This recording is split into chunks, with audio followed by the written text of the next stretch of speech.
Halo teman-teman, kembali lagi di channel kita. Kali ini saya akan membahas tentang penggunaan RStudio untuk mencari beberapa analisis deskriptif yang sangat sederhana. Ini tutorial paling sederhana dari RStudio dulu. Langkah yang pertama itu, kita ingin masukkan dulu atau mengimpor data dari mana saja. Kalau saya dari Excel ke dalam RStudio ini. Caranya, kita pilih yang environment, import dataset from Excel kalau saya ya. Lalu ntar muncul tampilan yang file URL, file or URL. Kita browse saja, pilih nih. Ntar tinggal pilih aja data yang ingin kita gunakan. Kalau saya itu di data D, lalu datanya itu tinggal kita import aja. Open. Nah, jadi ini dia data saya di sini. Ini dia data previewnya. Lalu langsung tinggal kita import saja. Muncul seperti ini. Namun nggak semua nih datanya kita gunakan. Kalau saya nomor ini nggak saya gunakan. Yang saya gunakan adalah data yang di MMHG ini saja. Oleh sebab itu, saya ingin mengelompokkan data ini saja menjadi satu wadah untuk mempermudah kita dengan nama bahan, misalnya sama dengan as.numeric, lalu datanya, yaitu data dari tugas 1, tulisannya harus benar ya, tidak boleh ada salah sedikit pun di as.numeric ini maupun ini. Data ini dari tugas 1 yang seperti ini ya tulisannya, maka ini juga harus seperti itu. Lalu tanda dolar seperti ini, pilih data mana yang mau diolah. Kalau saya kebetulan data di MMHG, seperti itu. Bahan ini boleh diganti jadi apa aja, tergantung selera dari teman-teman. Lalu tekan enter. Oke, udah dapat nih bahannya. Ini dia bahannya. Satu pengelompokan yaitu bahan. Setelah itu langsung bisa kita olah nih. Misalnya saya ingin mencari pertama, berapa sih banyaknya data MMHG ini? Nah, sintaksnya itu yaitu length. Datanya adalah bahan. Yaitu data saya ada 10. Di sini kelihatan sih tanpa memerlukan ini. Langsung kelihatan 10. Ini 1 sampai 10. 10 ya. Lalu apalagi nih yang bisa kita kerjakan? Bisa nih semua data dari MMHG ini kita jumlahkan semuanya dari 105 tambah 112 dan seterusnya. Yaitu dengan cara sum bahan. Jadi ini sangat mempermudah ya. Kita nggak perlu cari manual lagi dan ini human error-nya nggak ada karena ini menggunakan sistem atau menggunakan komputer. Lalu ada beberapa lagi, ada banyak hal lagi yang bisa kita cari seperti mean, median, modus, kuartil 1, kuartil 2, kuartil 3, dan sebagainya. Oke, tapi caranya ada sangat sederhana, yaitu dengan cara satu sintaks saja. Summary, pilih datanya, yaitu bahan. Nah, langsung muncul kan banyak hal, yaitu dimulai dari mean atau data terendah dari MMHG, yaitu 104, maksimum, yaitu nilai tertinggi dari MMHG ini, yaitu 138. Medianya juga ketemu, first quartilnya, third quartilnya, dan min-nya. Median ini kuartil kedua ya, ini kuartil 1, ini kuartil ketiga. Langsung kelihatan semuanya, sangat mudah ya, dan human error-nya juga tidak ada. Tapi jika teman-teman mencari, wah kuartil satunya kok beda nih dengan cara manual yang saya dapatkan dari sebelum-sebelumnya. Di Indonesia sendiri, banyak rumus dari kuartil ini, kuartil 1, kuartil 3, dan kuartil 3 yang ada sedikit kekeliruan di bagian pembagiannya. Tapi secara benarnya seperti ini, secara internasionalnya. Nggak jauh beda sih nilainya, tapi ini penting banget ya. Oke, untuk rumus benernya nanti di video-video berikutnya saya jelaskan. Setelah itu kita ingin mencari apa lagi nih? Misalnya mau mencari modus. Nah, modus kan datanya, sintaksnya belum ada nih.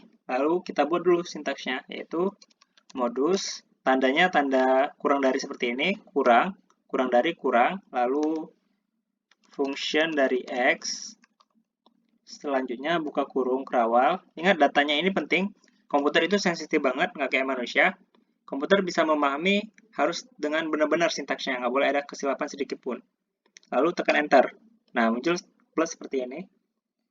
Tekan UX, tanda seperti yang atas tadi, lalu uniq x, enter. Lalu ux, buka kurung yang ini, buka kurung peta, which dot max. Oke, lalu langsung muncul ini tanda kurung seperti ini, lalu tabulate, enter lagi, lalu match, enter lagi, lalu x, ux. Udah, lalu tekan enter lagi, lalu kurung kerawal, tekan enter, selesai. Modusnya udah ada nih, tinggal kita klik modus dari bahan. Muncul deh, yaitu 115. Modus itu nilai yang paling banyak muncul. Karena data ini cuma 10 buah, jadi bisa kita cari secara manual, tapi jika jatahnya itu sampai 1000, 2000, 3000 buah, misalnya teman-teman melakukan observasi apa gitu, mendapatkan data yang sangat banyak sekali. Kalau kita cari satu-satu kan susah banget. Jadi menggunakan RStudio ini sangat membantu. Langsung kelihatan modusnya itu berapa. Nggak perlu kita urutkan dan sebagainya. Ini juga yang tadi, biasanya minimum dengan maksimum harus kita urutkan satu-satu, dan itu sangat sulit sekali. Apalagi kalau datanya itu banyak. Jadi ini sangat membantu. Median juga nilai tengah harus kita urutkan. Jika datanya banyak, wah, bisa seharian tuh. Nah, gitu ya. Jadi ini sangat membantu. Lalu setelah modus, data deskriptif yang lain yang mudah kita dapatkan yaitu standar deviasi. Tinggal menggunakan sintaks SD doang. Dari bahan. Muncul standar deviasinya. Variansinya juga var bahan. Muncul lagi. Lalu apa lagi yang ingin kita cari? Skewness. Skewness bahan. Nah, ternyata error in skewness bahan.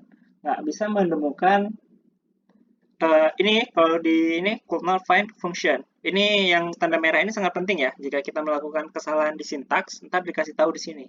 Dan itu sangat sedikit membantu, sangat membantu juga.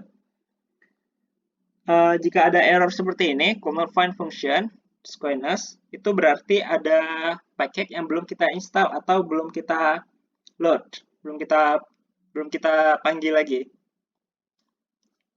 Kalau misalnya mau install, bisa dengan cara install atau langsung aja di sini ada package install. Nah, gitu ya. Install from apa, terus paketnya itu apa. Kalau kebetulan di Skewness itu paket yang dibutuhkan itu adalah Performance Analytics. Performance Analytics, ini dia. Oke, langsung install. Nah, oke, setelah diinstal, lalu langsung kita panggil menggunakan library. Library Performance Analytics. Langsung ya, muncul ininya, pilihannya. Tekan aja. Nah, enter. Setelah library, langsung nih bisa. Tadi kan nggak muncul ya Skewness. Sekarang, nah langsung muncul. Skewness, Coursera, ada pilihannya. Jika ingin mencari Skewness saja, pilih yang bawah.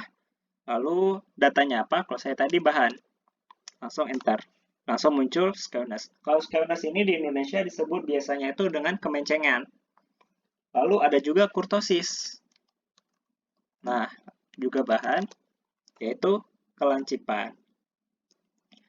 Jadi, Skewness dengan kurtosis ini ada caranya ya, kita untuk mencarinya. Tapi dengan RStudio ini langsung seperti mencari 10 pangkat 8 di kalkulator. Itu gampang ya, tinggal 10 kali 10 kali 10 kali 10 seperti itu.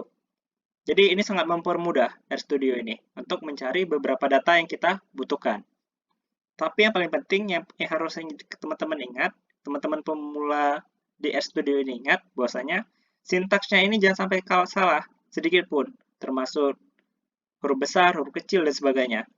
Yang Skewness ini. Terus bahan juga.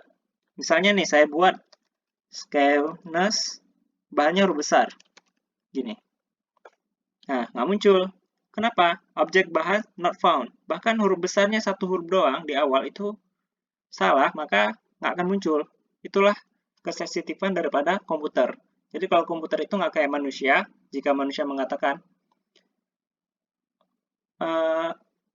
di dalam SMS misalnya PRG, pergi artinya. Jadi manusia yang lain bisa menangkap itu, yaitu pergi. Cuman kalau di komputer nggak bisa. Sistemnya itu harus benar-benar bisa dibaca oleh sistem. Nggak boleh sembarangan.